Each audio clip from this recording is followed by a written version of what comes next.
यह सूत्र जिसको मैंने अभी जिज्ञासा होने पर फिर से थोड़ा सा संक्षेप में बताया। गाम पयः गाम दोग्धी पयः इस उदाहरण में तो हमारी कुछ धातुएं, कुछ उदाहरण सुबह पूर्ण हुए थे और कुछ जो बचे हुए उदाहरण थे उसे हमें पूर्ण करना है। तो दुह, याच, पच, दंड, रुद्ध, प्रच्छ, ची, भ्रू, शास, मथ, है ना,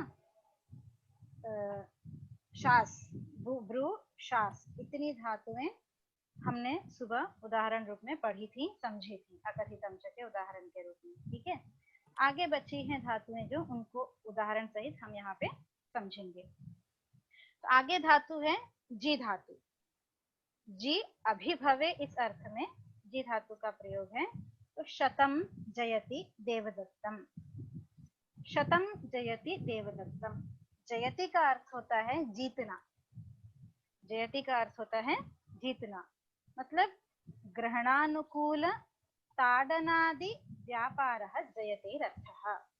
ग्रहणानुकूल ताडनादि व्यापारः जयतेरर्थः, अर्थात परकीय द्रव्यस्य जयं प्राप्य परस्वत्व निवृत्ति पूर्वकम स्वीकरणम अत्र तात्पर्यम। मतलब 100 रुपए हैं, जैसे वो 100 रुपए किसी और के हैं, किसी और के होने पर भी हमने कुछ शर्त रखी और उसमें हमने वो 100 रुपए जीत लिए। तो 100 रुपए वो दूसरों के थे, परस्वत्व, दूसरों का उसमें स्वामित्व था, वो 100 रुपए किसी और के थे। लेकिन कुछ हमने शर्त रखी या कुछ गेम हमने खेला जिसमें हमने वो 100 रुपए जीत लिए और उस 100 रुपए पे अब हमारा अधिकार हो गया, जबकि पहले किसी और का अधिकार था। तो उस द्रव्य में परकीय द्रव्यस्य जयम प्राप्य, जीत कर उसमें दूसरे के स्वामित्व को हटा देना और स्वयं उस पर स्वामित्व कर लेना, यही है जयति का अर्थ, है ना।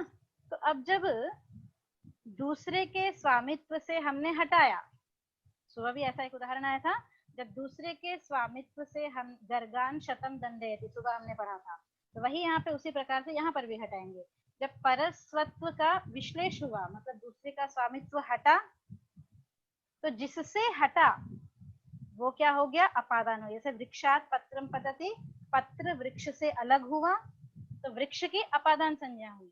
उसी प्रकार जिसके वो 100 रुपए थे उससे जब अलग हो गया, हमने जब 100 रुपए जीत लिए, तब उसकी अपादान संज्ञा होगी, अपादान संज्ञा विवक्षित है। वैसे ही यहाँ पर शतम जयति देवदत्तम, यहाँ पे क्या है, 100 रुपए देवदत्त के थे, देवदत्त से मैंने 100 रुपए जीत लिए। तो जब मैंने 100 रुपए जीत लिए जो कि पहले देवदत्त के थे, तो अब उन 100 रुपए पे मेरा अधिकार हो गया है। इस कारण से अब वो 100 रुपए देवदत्त से अलग अलग हो गए हैं। तो देवदत्त से 100 रुपए अलग होने पर, जैसे वृक्ष से पत्ते के अलग होने पर वृक्ष की अपादान संज्ञा होती है, वैसे ही 100 रुपए जब देवदत्त से अलग हो गए तो देवदत्त की अपादान संज्ञा विवक्षित है, मतलब अपादान संज्ञा होनी चाहिए थी। ठीक है, तो उस अपादान संज्ञा की विवक्षा न करके, अपादान संज्ञा की विवक्षा न करके, उपेक्षा करके अकथितम च से हम देवदत्त की कर्म संज्ञा कर देंगे। ठीक है, तो देवदत्तात शतम जयति इस अर्थ में, मतलब देवदत्त से 100 रुपए जीतता है, इस अर्थ में जब अपादान की विवक्षा नहीं होगी तब अकथितम च से कर्म संज्ञा होकर द्वितीय विभक्ति हो जाएगी। तो क्या बनेगा, देवदत्तम शतम जयति, अर्थात शतम जयति देवदत्तम, यह प्रयोग बनेगा। समझ में आया? आगे चलें। हाँ, दूसरी धातु है मथ धातु। ठीक है, मंथ धातु है मंथ विलोदने। ठीक है, उदाहरण है सुधाम क्षीर निधिम मथनाति, सुधाम क्षीर निधिम मथनाति। यहाँ पे मंथन क्रिया, मतलब क्षीर निधि से, सुधा मतलब अमृत का, अमृत को मथता है, ठीक है। क्षीर निधि मतलब समुद्र, समुद्र से अमृत को मथता है, मतलब मंथन करके अमृत को ग्रहण करता है, ऐसा, ठीक है। तो जो मंथन क्रिया है, मंथन क्रिया के द्वारा हमें सबसे ज्यादा इष्ट क्या हुआ? सुधा, ठीक है। मंथन क्रिया करने के बाद हमें क्या चाहिए? अमृत चाहिए, सुधा चाहिए। तो इष्टतम होने के कारण से सुधा की कर्तुरीप से ततमम कर्म से कर्म संज्ञा हो जाएगी, ठीक है। मंथन क्रिया सुधाम उद्भावयति, मंथन क्रिया के द्वारा सुधा उसको इष्टतम है, इसलिए कर्तुरीप से ततमम कर्म से सुधा की कर्म संज्ञा हो जाएगी। तो सुधाम मथनाति, इतना हो गया। अब आगे कहते हैं क्षीरोदधिस्तु उद्भवम प्रति अपादानम, ठीक है। क्षीरोदधि मतलब समुद्र, सुधा को, अमृत को उत्पन्न करने के लिए किससे उत्पन्न कर रहा है? तो समुद्र से उत्पन्न कर रहा है, ठीक है। तो समुद्र से अमृत उत्पन्न कर रहा है, समुद्र से अमृत को मथता है। यहाँ पर समुद्र क्या हो जाएगा? अपादान हो जाएगा। कैसे? जब अमृत का आप मंथन करेंगे, अमृत का मंथन करने के बाद वह अमृत क्षीर निधि मतलब समुद्र से अलग हो जाएगा। जब समुद्र से अलग हुआ, इस पत्ता जैसे वृक्ष से अलग हुआ, वृक्ष की अपादान संज्ञा हुई, वैसे ही जब सुधा मतलब अमृत क्षीर निधि से अलग हुआ, तो क्षीर निधि की भी अपादान संज्ञा होनी चाहिए। मैम डिस्टर्बेंस आ रहा है। डिस्टर्बेंस आ रहा है, किसका माइक ऑन है? ऑफ कीजिए। माइक ऑफ कीजिए।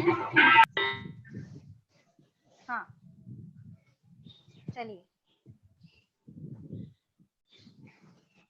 तो जब सुधा अमृत का मंथन किया, मंथन करने के बाद अमृत समुद्र से अलग हुआ, जैसे वृक्ष से पत्ता अलग होने के बाद वृक्ष की अपादान संज्ञा, वैसे ही समुद्र से जब अमृत सुधा अलग हुआ तो समुद्र की मतलब क्षीर निधि की अपादान संज्ञा विवक्षित है, ठीक है। लेकिन जब अपादान संज्ञा हमें नहीं करनी है, मतलब अपादान संज्ञा की विवक्षा नहीं है, तब अपादान की उपेक्षा करके अकथितम च इस सूत्र से क्षीर निधि की हम कर्म संज्ञा कर देंगे, और कर्म संज्ञा करके वहां द्वितीय विभक्ति हो जाएगी, संबंध सामान्य में द्वितीय विभक्ति हो जाएगी। तो सुधाश्रयम क्षीरोदधि संबंधिनम उद्भवम करोति इत्यर्थः, मतलब समुद्र संबंधी सुधा को मथता है, ठीक है। क्षीरोदधि संबंधिनम उद्भवम करोति, उद्भवम करोति मतलब उत्पन्न करता है, मंथन क्रिया के द्वारा उत्पन्न करता है। तो इस प्रकार सुधाम क्षीरनिधिम मथनाति, यह प्रयोग बना। सुधाम क्षीरनिधिम मथनाति, मथनाति मंथन क्रिया के द्वारा सुधा का मंथन कर रहा है, तो सुधा कर्तुरीप से ततमम कर्म से कर्म संज्ञक है, और क्षीर निधि जो है अपादान होने पर भी अपादान की अभिवक्षा करके अकथितम च से क्षीर निधि की कर्म संज्ञा करके क्षीर निधिम द्वितीय विभक्ति हो जाएगी। तो सुधाम क्षीर निधिम मथनाति, ठीक है। आगे चलिए, आगे धातु है मुष धातु, ठीक है। उदाहरण है देवदत्तम शतम मुष्णाति, देवदत्तम शतम मुष्णाति, ठीक है। अर्थ क्या हुआ कि देवदत्त से 100 रुपए चुराता है, ठीक है। देवदत्त से 100 रुपए चुराता है। देवदत्तम शतम मुष्णाति, मुष धातु मुषस्तेये चोरी करने अर्थ में होती है। तो देवदत्त से 100 रुपए चुराता है, चोरी करने के लिए उसको क्या इष्ट है? 100 रुपए, शतम। इष्टतम होने से शतम जो है प्रधान कर्म हो गया। प्रधान कर्म का अर्थ है कर्तुरीप शतमम कर्म, तो शतम में कर्तुरीत्व प्रथमम कर्म, इससे कर्म संज्ञा और कर्मणि द्वितीया से द्वितीया विभक्ति हो जाएगी। हाँ, तो शतम मुष्णाति। अब रहा देवदत्त। तो देवदत्त से 100 रुपए चुराता है, मतलब क्या हुआ कि चोरी करने के बाद देवदत्त के पास वो 100 रुपए नहीं रहेंगे, मतलब 100 रुपए देवदत्त से अलग हो गए। तो देवदत्त से जब 100 रुपए अलग हो गए, अलग होने के बाद देवदत्त की अपादान संज्ञा होनी चाहिए। ठीक है, परस्वामिक द्रव्यस्य स्वामिनः सकाशात् अपनीय, मतलब जिस देवदत्त उस 100 रुपए का स्वामी था, उसके जो देवदत्त 100 रुपए का स्वामी था, उससे मैंने 100 रुपए चोरी कर लिए। तो जब मैंने चोरी कर लिए, तब जब मैंने उससे अपनी, मतलब चोरी करने के बाद अब जो देवदत्त है वो क्या हो जाएगा, अपादान होना चाहिए। लेकिन अपादान की हमें विवक्षा नहीं है, इसलिए अविवक्षा में अकथित अंश से देवदत्त की कर्म संज्ञा हो जाएगी और कर्म संज्ञा होकर के द्वितीय विभक्ति हो जाएगी। तो देवदत्तम शतम मुष्णाति, यह प्रयोग बनेगा। ठीक है, देवदत्तात् शतम मुष्णाति, इस अर्थ में देवदत्तम शतम मुष्णाति यह प्रयोग बनेगा। ठीक है, देवदत्त से 100 रुपए चोरी करता है, तो अपादान होने पर भी अपादान की अविवक्षा करके वहां पर अकथित अंश से कर्म संज्ञा होकर देवदत्तम में द्वितीय विभक्ति हो जाएगी। तो देवदत्तम शतम मुष्णाति। ठीक है, आगे चलेंगे। आगे क्या धातु है, नी। ठीक है, नी ह्री कृष वह। नी धातु नी प्रापणे नयति, ह्री धातु ह्री हरणे हरति, कृष धातु कृषति कर्षति, कृष धातु का बनेगा कर्षति कर्षतः, और वह धातु है वहति वहतः वहन्ति। ठीक है, तो उदाहरण क्या है, ग्रामम अजाम नयति, ग्रामम अजाम नयति। ठीक है, अर्थ क्या होगा इसका कि बकरी को गांव में ले जाता है, बकरी को गांव में ले जाता है। ग्रामे अजाम नयति, ग्रामे अजाम प्रापयति, यह अर्थ होना चाहिए, यह अर्थ है इसका। ठीक है, तो नयति का मतलब, जैसे गच्छति का अर्थ क्या होता है, उत्तर देश संयोगानुकूल व्यापार, मतलब कि जैसे देखिए मैं अपने घर से निकली, आप अपने घर से निकले, ठीक है, घर से निकले, ऑटो किया, ऑटो करने के बाद आप ऑटो में बैठे, ठीक है, बीच रास्ते में उतरे, आपको जूस पीने का मन किया, आपने जूस पिया, ठीक है, घर से फोन आया, कहाँ हो, तो आप क्या कहते हैं, कॉलेज जा रहा हूँ। वस्तुतः आप कॉलेज नहीं जाते हैं, आप क्या करते हैं, बीच में उतर के जूस पीते हैं, आइसक्रीम खाते हैं, फिर भी यदि घर से फोन आया तो आप क्या कह रहे हैं कि मैं कॉलेज जा रहा हूँ, कहते हैं कि नहीं, है ना। ठीक है, उसके बाद फिर आप ऑटो में चढ़े, हाँ, फिर थोड़ी दूर गए, आपको कोई फ्रेंड मिल गया, आपका कोई मित्र मिल गया, उतरे, उससे बात करने लगे आप, फिर किसी का फोन आया, आपसे पूछा गया कहाँ हो, तो आप क्या कहते हैं, कॉलेज जा रहा हूँ। ठीक है, तो गच्छति क्रिया तब तक आपकी चलती रहती है जब तक आप कॉलेज नहीं पहुंच जाते, और जब कॉलेज पहुंच गए तब घर से फोन आया, तब आप क्या कहेंगे, हाँ मैं कॉलेज पहुंच गया हूँ। तो आप ये नहीं कहते हैं गच्छति या गच्छामि, ठीक है, भूतकाल में परिवर्तन हो जाता है, ठीक है ना। तो गच्छति क्रिया का अर्थ क्या है, उत्तर देश का संयोग, मतलब जहां आपको जाना है, या तो ग्रामम गच्छति या विद्यालयम गच्छति, जब तक उस गांव के साथ या विद्यालय के साथ आपका संयोग नहीं हो जाता है तब तक गच्छति क्रिया पूर्ण नहीं होती है। ठीक है, लेकिन नयति क्रिया जो है, ग्रामम अजाम नयति में जो नयति क्रिया में देशांतर संयोगानुकूल चलन गमन पर्यायो व्यापारः प्राप्तिः। नयति क्रिया में केवल देशांतर के साथ संयोग इष्ट नहीं है, मतलब जैसे विद्यालय पहुंच जाना या फिर गांव पहुंच जाना, केवल उत्तर देश के साथ संयोग मात्र इष्ट नहीं है, बल्कि संयोग के साथ साथ तदनुकूल चलन गमन, उसके साथ जो भी काम है, मतलब ग्रामम अजान नयति, गांव बकरी को गांव ले जा रहा है, ले जाता है, तो उस ले जाने की क्रिया में जो जो भी उसके अनुकूल चलनादि क्रियाएं हैं वो सारी वहां पे आएंगी। ठीक है, तो जब अजाम नयति, अब नयन क्रिया के लिए किसको ले जाना इष्ट है, तो अजा, अजा मतलब बकरी को ले जा रहा है। ठीक है, बकरी को ले जाना इष्ट होने के कारण से अजा जो है ईप्सिततम हुआ, इष्टतम हुआ। इष्टतम होने से कर्तुर ईप्सिततम कर्म से अजाम नयति, अजा में कर्म संज्ञा, अजा की कर्म संज्ञा और द्वितीय विभक्ति हो जाएगी। अब रह रहा है ग्राम। ठीक है, तो ग्राम जो है बकरी को ले जाने में आधार बन रहा है। बकरी को कहाँ ले जाता है, गांव में ले जाता है, तो ग्राम आधार बन रहा है।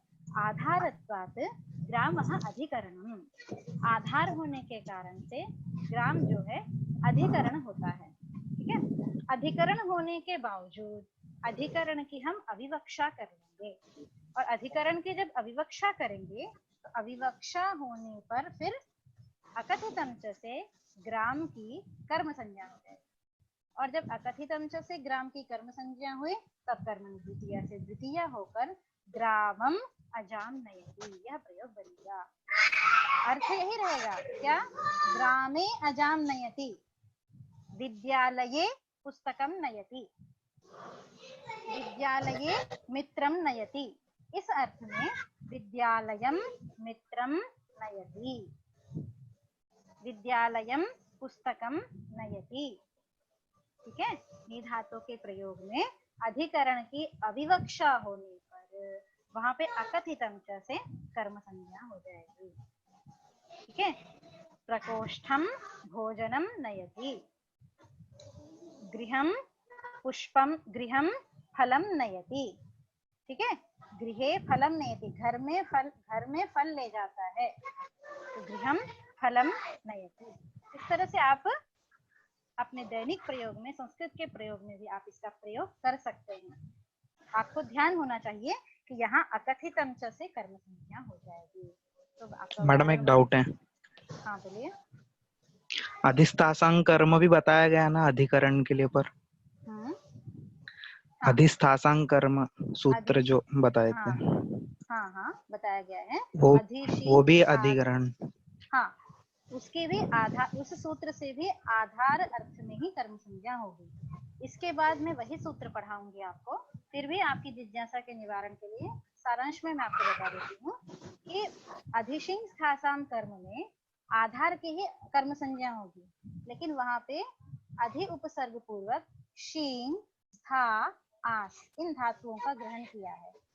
ये धातुएं यहाँ पे परिगणित नहीं है।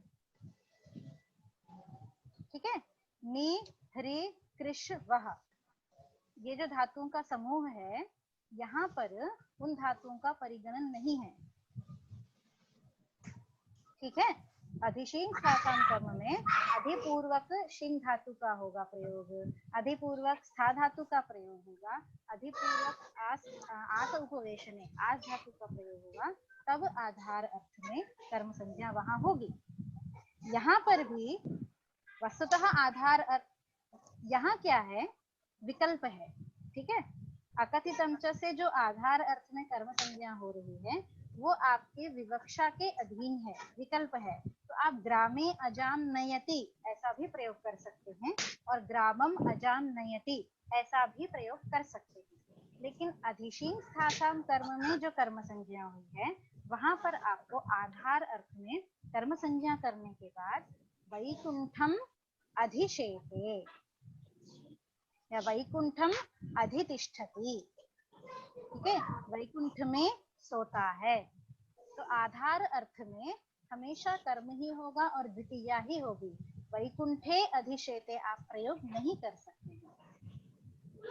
ठीक है, ओके मैडम, वैकुंठे अधिशेते आप प्रयोग नहीं कर सकते हैं, आपको कर्म कर द्वितीया करनी होगी वैकुंठम अधिशेते। लेकिन यहाँ क्या है कि आपको यदि आधार की विवक्षा है तो आप ग्रामे अजाम नयति सप्तमी कर सकते हैं, और यदि आधार की विवक्षा नहीं है तो आप अकथित अंश से कर्म करके द्वितीय विभक्ति विधान करके ग्रामम अजाम नयति ऐसा भी प्रयोग कर सकते हैं।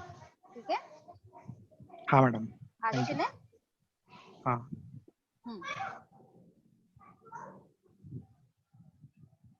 कहाँ थे हम?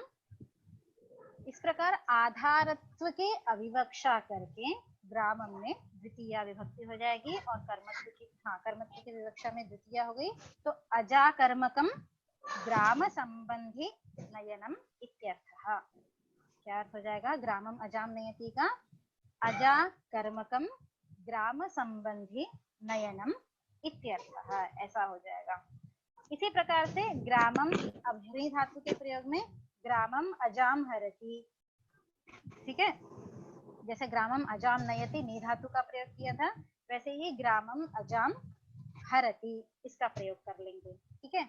और उसी प्रकार से ग्रामम अजाम कर्षति, यहाँ पे हर जगह वैसे ही अर्थ घटित करना है जैसे कि आप ग्रामम अजाम नयति में कर रहे थे। तो जैसे ग्रामे अजाम नयति कर रहे थे वैसे ग्रामे अजाम हरति इस अर्थ में ग्रामम में अकथित अंत से द्वितीया हो जाएगी। ऐसे ही ग्रामम अजाम कर्षति तो ग्रामे अजाम कर्षति, ठीक है। कर्षति मतलब रज्जु बंधनादि क्रिया बलात् मतलब रस्सी से बांध के जबरदस्ती बकरी को खींचना, ये कर्षति का अर्थ है, ठीक है। तो ग्रामे अजाम कर्षति इस अर्थ में अधिकरण अर्थ में अकथित अंश से कर्म संज्ञा करके ग्रामम अजाम कर्षति ऐसा प्रयोग बनेगा। और आगे है वह धातु ग्रामम अजाम वहति, यहाँ पर भी ग्रामे अजाम वहति अधिकरण वहति मतलब धोना, ठीक है, बकरी को ढोता है, गांव में बकरी को ढोता है या ढो रहा है। तो ग्रामे अजाम वहति इस अर्थ में अधिकरण अर्थ में विवक्षा न होने पर अकथित अंश से कर्म संज्ञा करके ग्रामम अजाम वहति ये प्रयोग बनेंगे, ठीक है। इस प्रकार आपके सारे उदाहरण हो गए। दुह याच पच दंड जितने भी धातुओं का परिगणन महाभाष्यकार ने किया था उन सभी धातुओं का एक एक उदाहरण आपके सामने मैंने रखा है। और इन उदाहरणों में आपको कोई संदेह हो तो आप पूछ सकते हैं या फिर हम आगे चलते हैं।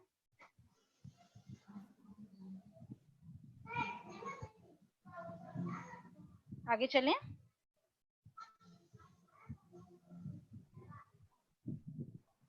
किसी को कुछ पूछना है या आगे चलें? चलिए आगे आप देखिए सिद्धांत कौमुदी में एक पंक्ति दी है अर्थ निबंधनेयम संज्ञा, दी है अर्थ निबंधनेयम संज्ञा। इसका तात्पर्य यह है कि इयम संज्ञा अर्थ निबंधना मतलब अकथित अंश से जो कर्म संज्ञा की है दुह याच पच इत्यादि धातुओं के प्रयोग में जो अकथित अंश से कर्म संज्ञा की है वो दुहादीनाम धातूनाम ये अर्थाः तद्वाचक धातु मात्र निबंधन निमित्तिका इयम संज्ञा। मतलब दुह इत्यादि धातुओं के जो अर्थ हैं उन अर्थों में यदि जैसे दुह धातु का परिगणन किया दुह याच पच भिक, ठीक है, तो याच धातु का जैसे बलिम याचते वसुधाम, ठीक है, बलिम याचते वसुधाम में याचना करना मतलब भिक्षा याचना करना, ठीक है। तो याचते इस अर्थ में यदि भिक्षते धातु का हम प्रयोग करें, याचते इस अर्थ में यदि एक ही अर्थ में कई धातुओं का प्रयोग होता है जैसे गच्छति याति वाति चलति, ठीक है, एक ही अर्थ में अन्य धातुओं का भी प्रयोग होता है। तो जैसे याचते, याचते इस धातु के योग में अकथित अंश से आपने कर्म संज्ञा की है। याचते इस धातु के ही अर्थ में यदि दूसरी धातु का प्रयोग कर दिया जाए जैसे बलिम भिक्षते वसुधाम, भिक्ष धातु का प्रयोग याचते इस अर्थ में ही किया गया है तो उस अर्थ में अन्य धातुओं का प्रयोग होने पर भी वहां अकथित अंश से कर्म संज्ञा हो जाएगी। ऐसा बताने के लिए ही यह पंक्ति पढ़ी है अर्थ निबंधनेयम संज्ञा। मतलब अकथित अंश इस सूत्र से जो संज्ञा हुई है वो दुहादि जो धातुओं का परिगणन किया गया है, मतलब दुह इत्यादि जो धातुएं पढ़ी गई हैं दुह याच पच दंड रुद्ध, ठीक है, इन धातुओं का परिगणन होने पर भी इन अर्थ में यदि अन्य धातुओं का इन अर्थ में यदि अन्य धातुओं का प्रयोग होगा तो वहां पर भी अकथित अंश से कर्म संज्ञा हो जाएगी, कोई भी दोष नहीं है। जैसे उदाहरण दिया है आगे, बलिम भिक्षते वसुधा, ठीक है, याचते इस अर्थ में भिक्ष धातु का प्रयोग किया है, तो बलि में कर्म संज्ञा हो गई अकथित अंश। उदाहरण पहले के जैसे ही घटाने हैं हमने। ऐसे ही माणवकम धर्मम ब्रूते, उदाहरण किया था पहले, माणवकम धर्मम ब्रूते, ब्रू धातु का उदाहरण, ठीक है। तो अब यहाँ पे ब्रूते मतलब कहता है, कथयति, तो ब्रू धातु के अर्थ में यदि हम कथ धातु का प्रयोग कर लें या भाषते इस धातु का प्रयोग कर लें तो भी अकथित अंश से कर्म संज्ञा हो जाएगी। तो माणवकम धर्मम भाषते, माणवकम धर्मम अभिधत्ते, माणवकम धर्मम कथयति, तो तत्तद अर्थ में अन्य धातुओं के प्रयोग होने पर भी अकथित अंश से कर्म संज्ञा हो जाएगी। तो इस प्रकार आपका अकथित अंश यह कर्म संज्ञा विधायक सूत्र संपन्न हुआ है। यह सूत्र संपन्न हुआ। अब हम आगे चलते हैं।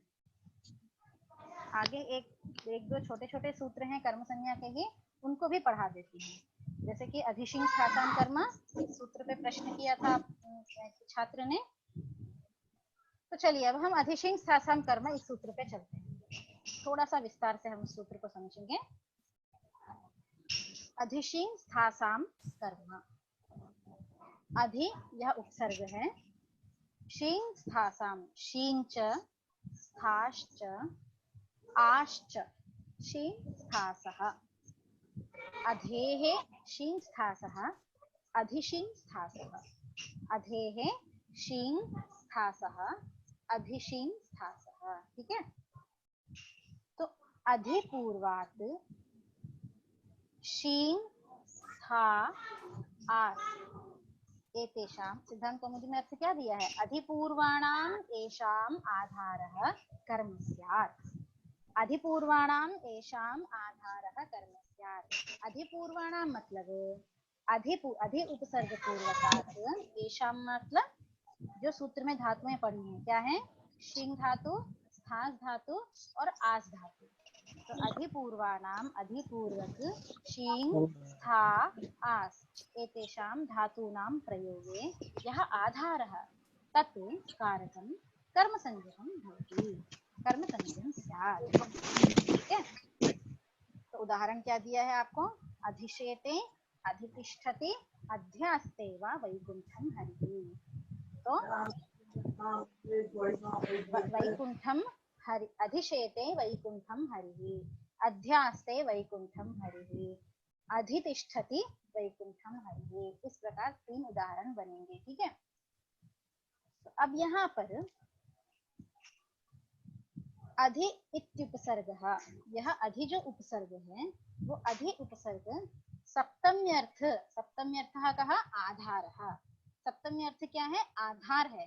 तो आधार इस अर्थ का द्योतक है अधि उपसर्ग। तो अर्थ क्या होगा कि वैकुंठ में हरि शयन करते हैं, वैकुंठ में हरि विद्यमान है, ठीक है। इसी प्रकार से ग्रामम अधिशेते, हम लौकिक उदाहरण बना लेते हैं। ग्रामम अधिशेते, प्रकोष्ठम अधिशेते, छात्रावासम अधिशेते, मतलब छात्रावास में सो रहा है। रामः छात्रावासम अधिशेते, रामः भोजनालयम अधिशेते, राम भोजनालय में सो रहा है, ठीक है।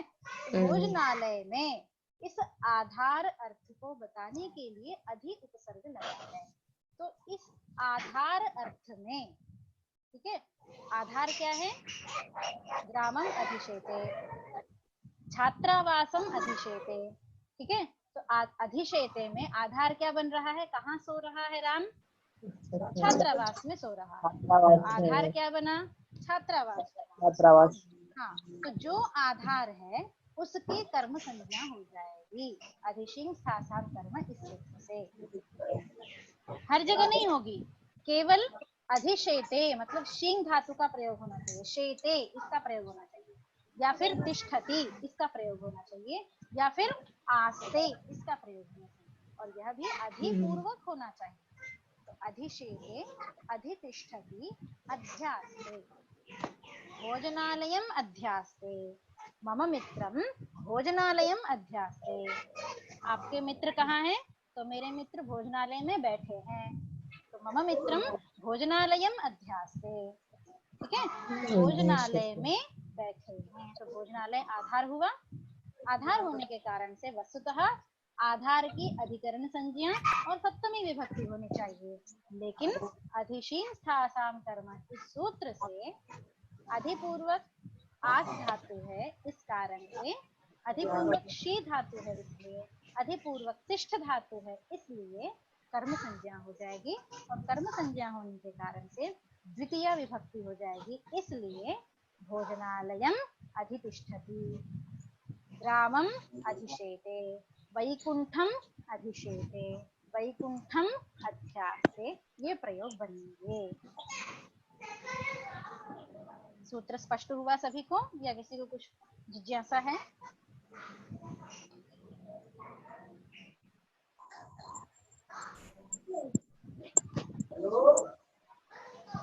किसी को कोई जिज्ञासा है?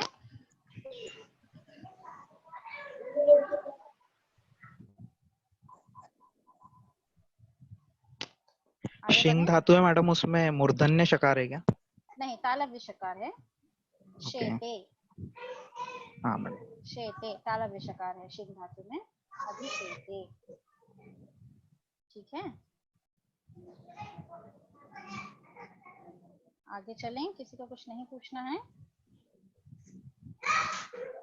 चलिए आगे एक सूत्र और पढ़ लेते हैं फिर। कर्म संज्ञा का ही सूत्र है, अभिनिविशश्च, अभिनिविशश्च, ठीक है। तो यहाँ पर अभिनिविशश्च, अभिश्च निश्च इति अभिनि, अभि इति उपसर्ग है, अभि इत्युपसर्गः, नि इत्युपसर्गः, अभि और नि ये दोनों उपसर्ग हैं, ठीक है।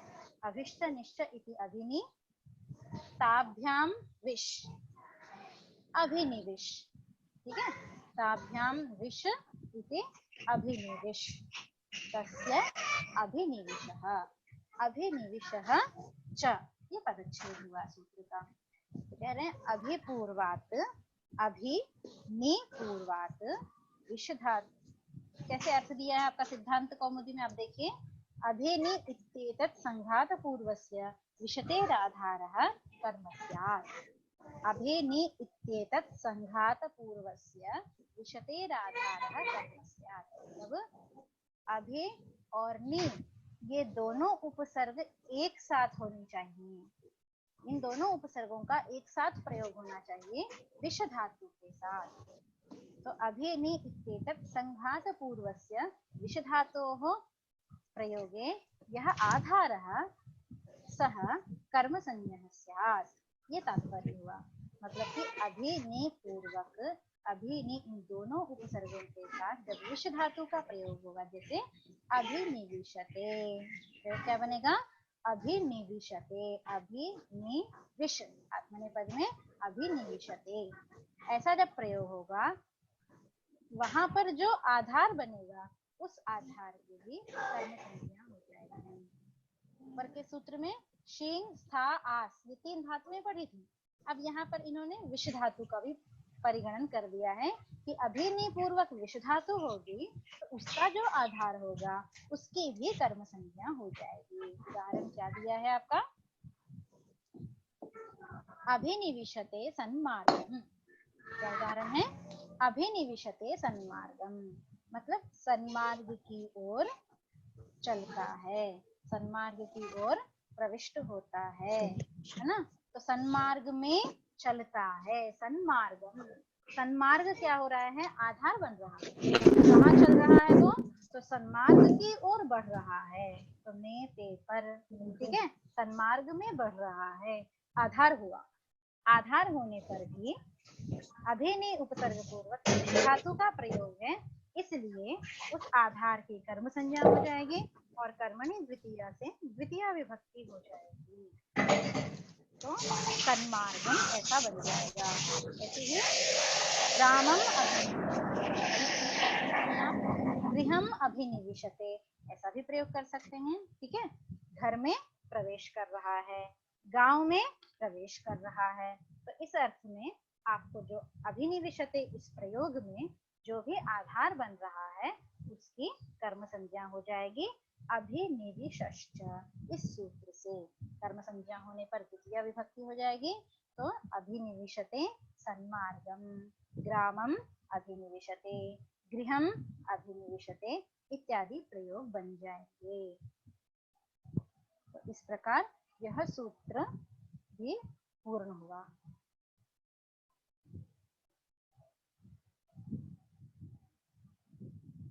ठीक है,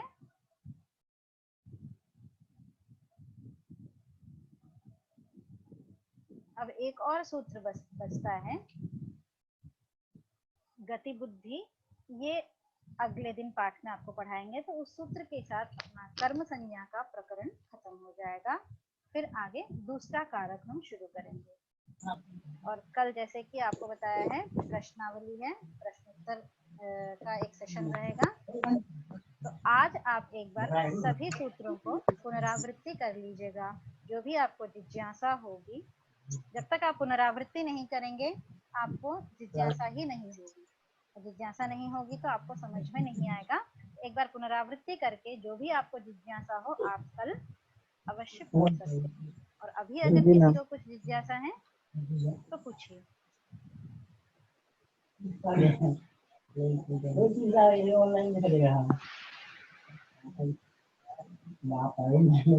सिद्धांत कौन से मतलब चल रहा है सेशन कारक प्रकरण का? हाँ बिल्कुल, सिद्धांत कौमुदी को ही आप सामने रख के पढ़िए तो समझ में आएगा। जी मैम।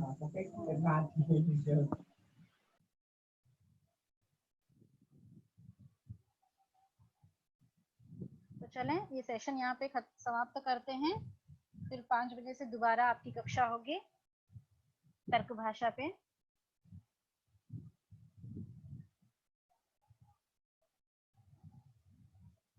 आनंद आ रहा है आप लोगों को? बहुत आनंद आ रहा है, समझ रहे हैं। हाँ चलिए अच्छा है। इसी तरह से